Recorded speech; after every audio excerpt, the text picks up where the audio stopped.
Le père Saul et ses fils. Le père Saul avait 3 fils, Saul argilé, Saul sablé et Saul limoné. Il avait un ennemi, Monsieur Érosion, et un ami, l'être aimé. Le père Saul était très vieux. Un jour, il appela ses 3 fils et leur dit: je vais choisir un héritier parmi vous, afin que lorsque je mourrai, il puisse me remplacer. Les 3 fils devaient se mettre en valeur. Ils devaient expliquer à quel point ils étaient importants pour son meilleur ami, le très aimé. Le Saul limoné fit le premier à parler. Il dit: je suis la vie de l'être humain. Il me cultive et récolte de bonnes cultures. Si je n'existais pas, eux et leurs animaux domestiques seraient morts de faim. Toi, Saul sablé, à cause de ta douceur et de ta sécheresse, tu ne laisses jamais les plantes pousser. Toi, Saul argilé, à cause de ta dureté, tu ne laisses jamais les plantes pousser. Donc, je suis le plus important pour les êtres humains. Je dois être héritier.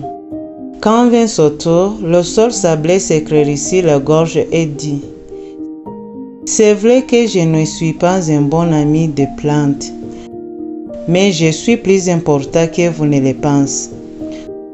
Sans moi, les gens n'auraient pas construit leur maison solide et magnifique.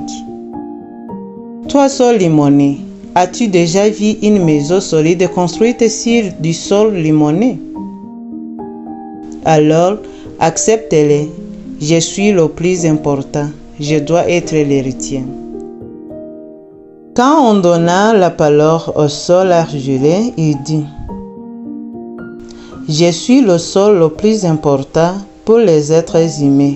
Tu sais, les gens ont toujours besoin de moi pour fabriquer différents matériaux.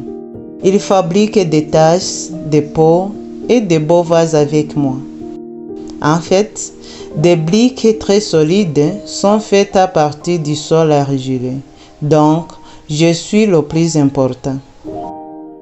Mes chers frères, acceptez que je sois l'héritier. Dès que le Saul argilé est fini de parler, le Saul limoné le saisit par les mains et le jeta au sol. Aussitôt, le Saul sablé frappa le Saul limoné. Les 3 se lancèrent dans une grosse bagarre. Chacun criait: je dois être l'héritier, je dois être l'héritier.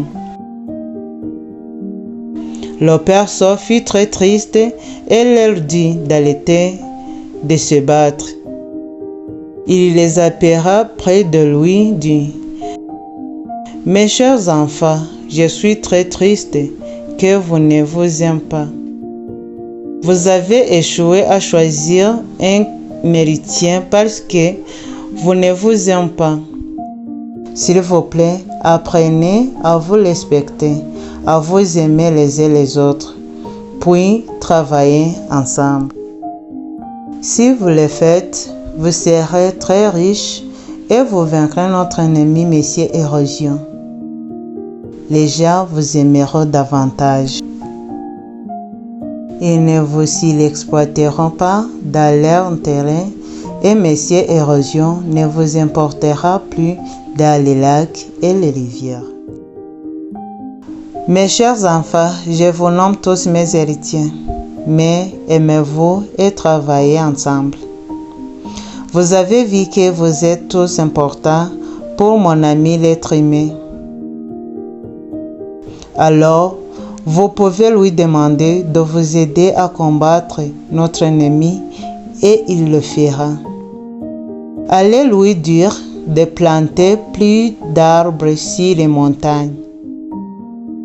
Dites-lui de construire des terrasses pour que votre ennemi ne puisse pas vous emporter.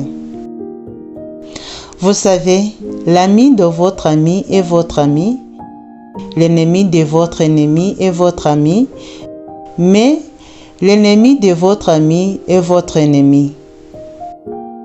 Donc, Monsieur Érosion est sûrement un ennemi de mon ami, l'être aimé. Les trois enfants écoutèrent très attentifs ce que leur père leur disait et jurèrent de ne plus jamais se haïr. À partir de ce moment-là, ils commencèrent à travailler ensemble pour mieux servir un ami dans le besoin. Ils devinrent prospères et l'être aimé les aida à combattre leur ennemi. Seul on peut faire super, ensemble on peut faire tellement.